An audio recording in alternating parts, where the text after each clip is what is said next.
postmodernism says that there are structures in place that are invisible to us day to day throughout how we move through this world. But the moment that you see them is the moment that you can either challenge, change, or accept them. And so I use that idea. I very much exist in that lens throughout my entire life. But professionally, that means that when I'm researching a topic, I am trying to pay attention to the structures at place and then boil those down so that even if someone has never heard of postmodernism, if they would like turn away from the very phrase because it sounds academic and perhaps strange, they can still get what they need to. Welcome to Streams to Impact, and be inspired to engage passionately in the work of your calling while achieving financial prosperity through multiple streams of high-yield returns on investment to bring your dream of making a meaningful impact to reality. I'm your host, Dr. Allen, and I am delighted that you are joining us today. If you haven't yet, get a complimentary copy of our exclusive guide, High Yield Investment Blueprint. Secure 18% plus returns in 60 days. Go to our website, highyieldblueprint.com. That is www.highyieldblueprint.com. Just provide your email address and we'll send you a copy today. Hello, enlightened investors. Thank you for being back with us again today. And I am excited to have a wonderful guest with us on Streams to Impact. Our podcast delves into the heart of creating wealth through passive income streams to make a meaningful and lasting impact in the world. At the heart of our podcast is the spirit of Equus, a symbol of strength, freedom, and the boundless potential to transcend limitations, much like the mythological footbeats of Equus, which were said to strike the earth and create flowing streams. Our conversations are designed to spark streams of inspiration. These streams represent the opportunities the financial freedom creates, time to focus on what really, truly matters, and the resources to leave a legacy of impactful transformation. And with us, we have a guest today who exemplifies everything that Streams to Impact is about. Krista Reuther is the Senior Education Content Manager at TurboTenant, and she crafts data-driven, actionable resources that empower landlords and renters. With decades of writing and editing experience spanning real estate, SaaS, and survey design, Krista excels at simplifying complex topics and highlighting the power of human connection. And so, Krista, in that spirit, your journey, much like Equus, has been one of the transcending boundaries and inspiring others through your work. So can you share with us the moment or the experience that first sparked your passion and set you on the path to creating streams of impact in your life and the lives of others? Well, first, I have to acknowledge that that is a very kind and warm introduction. Dr. Allen, thank you. You are so sweet. Also, I love this question. Thinking through, trying to pick out one of my earliest memories of realizing that I could have impact on others. I have to take you all the way back to a really dinky roller rink in the heart of Denver. When I was about, I want to say 7 or 8 years old. It was a school field trip where all of my friends were roller skating around, and there was this really mean bully whose mom happened to be a parapro. Now, I have nothing against parapros. There is a certain dynamic that exists when your child is a bit of a terror and you are in charge of the group. And I remember that this particular bully, he had been really mean to my friend and I. He'd been chasing us around, trying to trip us, trying to cause us physical harm. And it made me really upset. And I was a very sensitive, soft-spoken kid. I didn't want to rock the boat. I was very polite, just trying to get through and make sure that everyone liked me. And then this boy tripped my friend when she was trying to get out of the roller rink, and it made all these other people hit into her, and she got hurt, and she was so Mm. upset. And so I went and I found his mom, and I was like, Mrs. X, I won't say her name, but Mrs. X, like this thing happened. And instead of acting like an adult should, where she, wanted to see the child who was injured and all of this, she got really mad and she raised her voice at me, and I felt myself shrinking down and getting smaller. And she I don't even remember what question she asked, but I tried to answer, and I was so nervous that I was stumbling over my words. And she looked at me and she's like, "What, don't you even speak English?"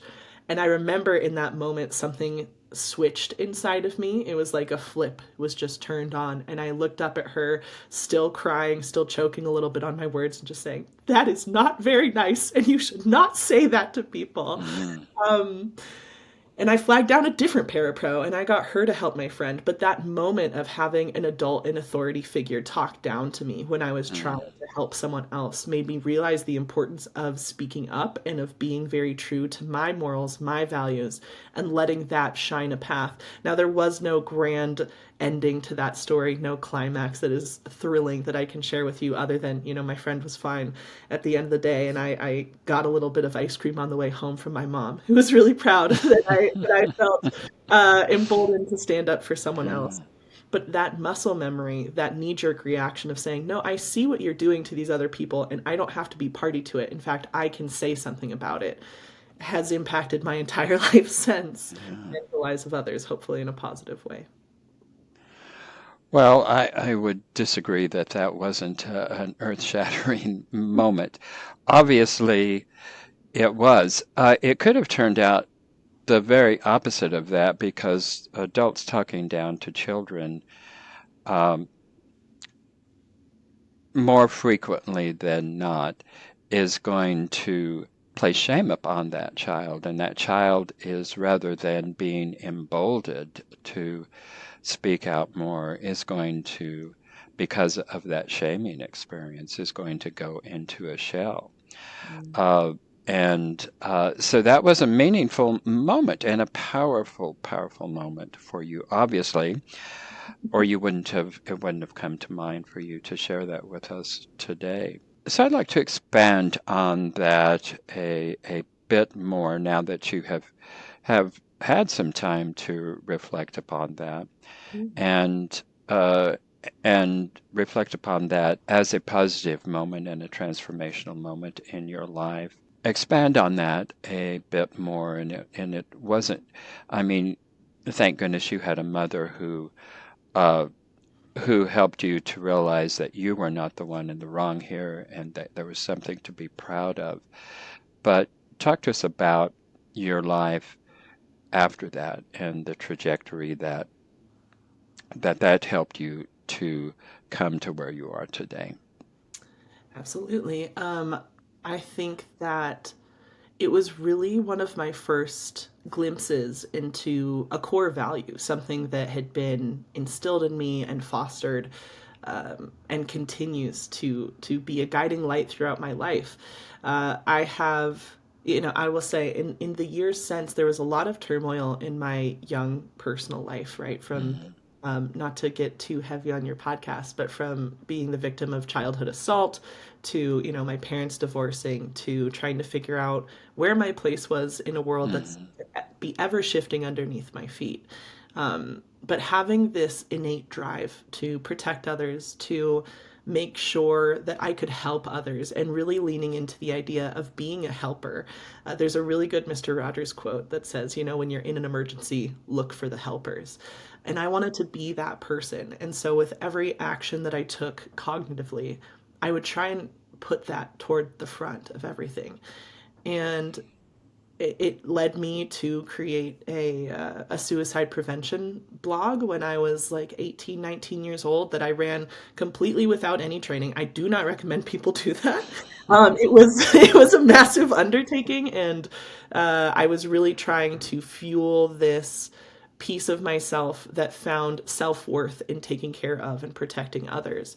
And over time, I ran that blog for a few years. I'm still friends with so many of the young people who reached out to me, younger than me, right? It's kind of funny to say that when I was 19 at the time.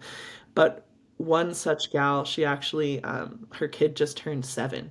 So getting to see these people who were in peril and at Mhm. a very dark moment, such a dark moment that I just want you to imagine reaching out to a stranger on the internet, thinking that they're your only way forward.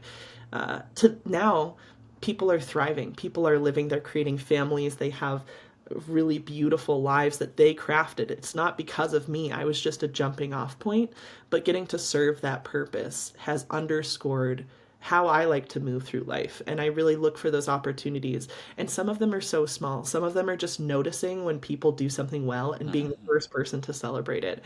And some of them are big, like being willing to drop everything and be on the phone with someone for 12 hours while they figure out a really difficult chapter of their life. There is no such thing as a small impact because we can't tell what those impacts are for often years to come. And there are Mhm. so many different interactions that I've had and so many kindnesses that I've experienced that, like, I would struggle to put into words, but at the time it was everything, and it continued me on this trajectory of really looking to serve others, and I'm proud of how that's turned out in my life. Well, and I think rightfully so.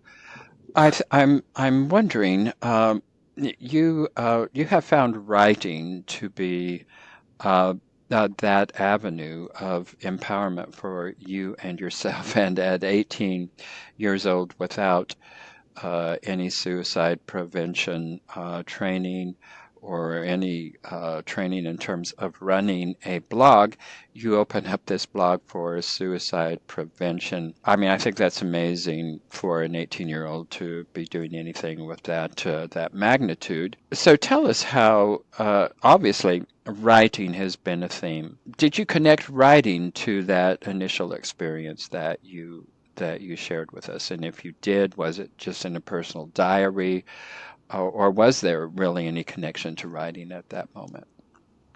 I probably did write something down. I've been keeping a diary for a very long time. I have tomes of thoughts from across the ages. But when I was a kiddo, I was actually so afraid of someone reading my diary that I would write very sanitized versions of my thoughts and very quick Mm, summations because I was, as an avid reader at the same time, I was reading a lot of memoirs from kids my age or fictionalized history, and I wanted to be a good historical representation of the time, which, no pressure on myself as an 8-year-old. But I will say, writing has always been so critical in my life. And when I figured out that I could combine my love of words with this drive to help others, that's really when the magic happened and when I fell into my purpose. I think it was there mhm. all along. I just didn't Yeah. put the pieces together. Yeah, I think we all have innate aspects of us, and sometimes it takes some of us longer than others. When we were talking before, I told you that I didn't come into really my purpose until I was, in my 40s. I was 38 years old when I really tagged into that, but Mhm. I didn't really put it into effect and practice through my profession until I was 42. But you found your purpose and your calling much earlier in life there. You had mentioned, well, you don't want to get too dark on this show. Well, this show is about real lives and real people and their real journeys. And you mentioned that your young life was full of trauma. A lot of people can relate to that.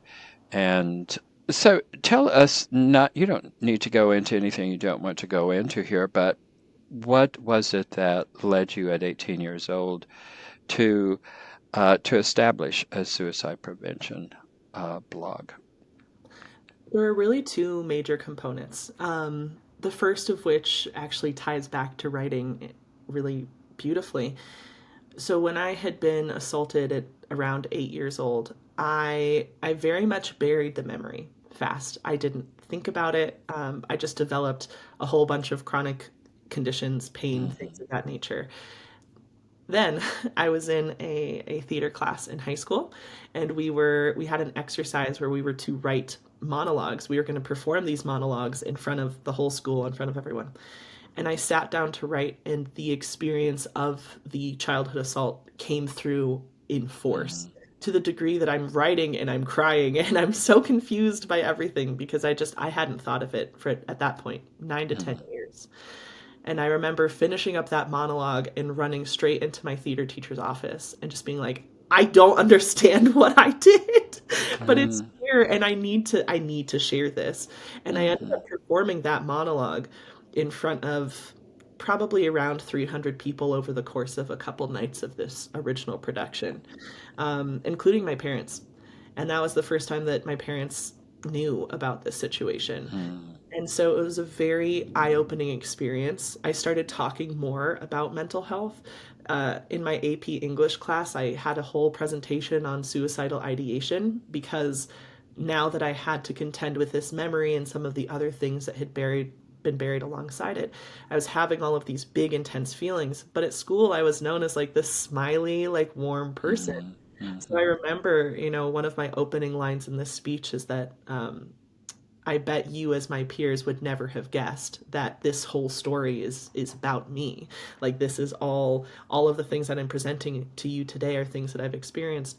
And I had people come up to me afterward and thank me, and that felt so strange. I didn't mm, consider the reaction to having mhm, this presentation, just having the innate need to do it. Um, so that was the first thing that really got me started on talking about and being very forthcoming about mental health.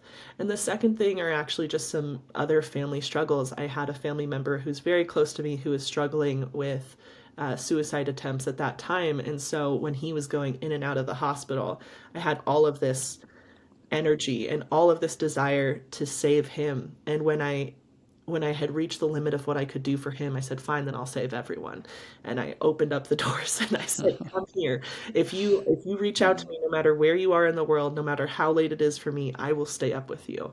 And I don't know how many people I stayed up with, but it was so many nights and so many hours, and some people I never spoke to again, but I always told them like, I will be here, you reach out. And that blog, while no longer serving that purpose, it does still exist. And I'm happy to say, for whatever reason, it hasn't had someone reach out for suicide prevention in a long time.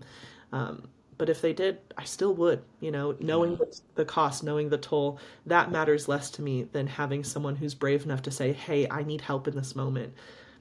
Well, then I'm there. That's why I'm yeah, here. yeah. Well, thank you for sharing that with us. Uh, and what I'd like to just point out, and you were so surprised when people came up to you and were thanking you, and that to me is just speaks volume to that aspect of authenticity and how empowering it is for us as individuals to come into our authenticity, and how I think oftentimes, I mean, it took me a long time to come into my authenticity, and finally doing that and realizing that people appreciated that was in and of itself uh, something I never expected and would never have seen, never would have foreseen the power of that. Well, Krista, you are here to talk about not just your personal being, which I think is extraordinarily important to your overall story. So tell us how this connects with the work that you are currently doing now, with the work that you do in terms of supporting landlords and not only supporting them, but educating them so that their endeavors are financially profitable. I will say the major through line here is that desire to help others. And I think so often, especially with things like investments, it can feel like for the uninitiated or those who have never had, let's say, familial wealth, it can feel like it is an insurmountable goal. Like you can never Mhm, get through these obstacles to get to the point where you want to be. And so having the opportunity to give people guidelines and to, in a way, hold their hands and say, no, anyone can do this, especially you, has Hmm. been a really empowering experience. I've gotten to create everything from ebooks that walk you through exactly how to get started as a landlord to a webinar series where we've produced over like 50 hours worth of content. I just surpassed 10,000 live attendees of those webinars, which is really Wow. exciting. Thank you. Exciting. Yes, for Thank sure. you. Yeah. And having the opportunity to have conversations like this and just point people to these free resources and say, hey, yes, we would love for you to use TurboTenant. You can sign up for free, create an account, manage your portfolio yourself. But even more than that, here are the tools. Here is access to everything you need to know to start your own journey and figure out how investing can really work for you and your unique goals, whatever that might look like. And that is truly the catalyst for why I do what I do. I want people to be able to achieve a life that feels meaningful, that feels safe, that feels comfortable, particularly those who have otherwise often been left out of the conversation. But now it's free to access. Anyone can do Yeah. it. And if you have the drive to find it, you have the drive to make your goals actually happen. I liked what you had mentioned about particularly those individuals who do not come from wealthy families. Uh, our families have so much to do with how we form and grow and develop, and they have a tremendous amount of impact upon our mindsets and how it is that we perceive ourselves and what it is that we're capable of and where it is that we can go. And because of that, we put a ceiling upon a lot of our expectations, and I think that is particularly true in conjunction with wealth and wealth development. We've never seen it. We don't really know what it's like. Of course, we all want to be wealthy and have all kinds of financial resources, but without role models and without actually having somebody there who has been on that path, it's challenging to even begin that process. And you, as a helper, what are your words? How do you put your words together to help people shift that mindset to break that essentially that self-imposed glass ceiling? I will say first and foremost, I'm very much guided by postmodernism which is a literary concept, which I will boil down here. Forgive me, all of my college professors who I'm sure are tuning in. But apparently, postmodernism says that there are structures in place that are invisible to us day to day throughout how we move through this world. But the moment that you see them is the moment that you can either challenge, change, or accept them. And so I use that idea. I very much exist in that lens throughout my entire life. But professionally, that means that when I'm researching a topic, I am trying to pay attention to the structures at place and then boil those down so that even if someone has never heard of postmodernism, if they would like turn away from the very phrase because it sounds academic and perhaps strange, they can still get what they need to because I have seen the system and I have stripped it down and I can deliver them the core of what they need. And then by being open to that kind of information, it removes that structure as an obstacle. It simply is a fact, right? So, for Mhm. example, if we look at home ownership rates between different classes of people or different types of people, you can see that there is a very clear system in place.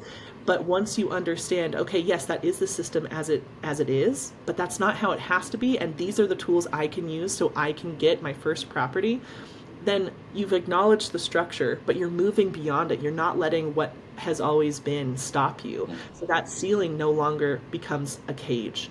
It becomes a place for you to continue building on top of. And that is what I want everyone to take away from the work that I've done. Yeah, brilliant. Well, that's right in line with Dr. Dweck, who writes about mindset and as opposed to a growth mindset as opposed to a fixed mindset. And much of her work has been done in elementary school and working with teachers and school systems. And teachers who put into their students' minds this aspect of growth mindset, their academic performances just explode, as opposed to teachers who themselves don't really understand. I mean, all teachers want to believe that they take a growth mindset to their courses, but we don't. I mean, the whole system is based upon pass-fail kinds of situations, and if a student is not doing well, they're failures. But with a growth mindset is, I'm not there yet. Here's the challenges in front of me, and I can look at those challenges and I can develop strategies to overcome these challenges. And that's exactly what you were presenting to people in the work that you are doing. And so I'm happy to see that you are doing that. So tell us, as we before we end up here, the TurboTenant program that you have, where do we find it, and how do we take advantage of that? Yes, we've made it super easy. So you can just go to TurboTenant.com. You will have the chance to look over our product, which is for self-managing your rental properties. But if you go up to the dashboard, or I'm blanking on the word, you'll see the menu. Thank you, menu. My goodness, I am a professional writer. Go up to the menu and hover over Landlords. You will see a list of different resources that you can access, from our podcasts to our videos, which will get you to the webinar program. You can see all 50 hours. They're uploaded for free. You can even download the deck if you'd like to and parse through it yourself. And we are always cranking out more. I have the best team. They are constantly creating and constantly surprising me with the different ways that they want to engage you and help you. So help us help you. Head over to turbotenant.com. Look at the menu. You'll be able to find anything that you need to, whether you're already an investor or you're looking to get started. Well, thank you so much, Krista, for being with us. It has been a delight having you and delving into your life and what inspires you to make the impact that you are making. And enlightened investors, this is just another example of the wide and broad possibilities in real estate investing. And our program at Streams to Impact is for individuals who essentially already have some assets and some capital in order to invest and to expand on those investments. Krista presents opportunities to begin those investment journeys. So if you do not have any assets under your belts, Krista has a lot of good information for you and a place to begin that and to start that. Thank you, Krista, for being with us. And enlightened investors, I hope you have enjoyed this conversation as much as I have. And if you did, please take a moment to like, to subscribe, and to share. And if you would also please give us a positive rating and a review. They make so much difference. Thank you for being with us, and I'll see you all in the next episode. Thank you for tuning into Streams to Impact, brought to you by Steed Talker Capital, a company empowering passionate professionals like you to develop multiple streams of passive income built on solid passive real estate investments. As a significant part of our endeavors to make a cosmic and meaningful impact for this world, Steed Talker Capital contributes significant portions of our profits to activities and organizations committed to better understanding the equine. These endeavors attempt to enhance the treatment of horses worldwide. Steed Talker Capital, working for a world where all creatures great and small flourish abundantly. If you are ready to learn how our passive investors have earned an average 33% annual return on their investments, schedule your complimentary passive income to Prideful Impact consultation. Obviously, we cannot continue indefinitely to offer these valuable consultations for free, so grab your passive income to prideful impact consultation while you still can. Go to steedtalker.com/passive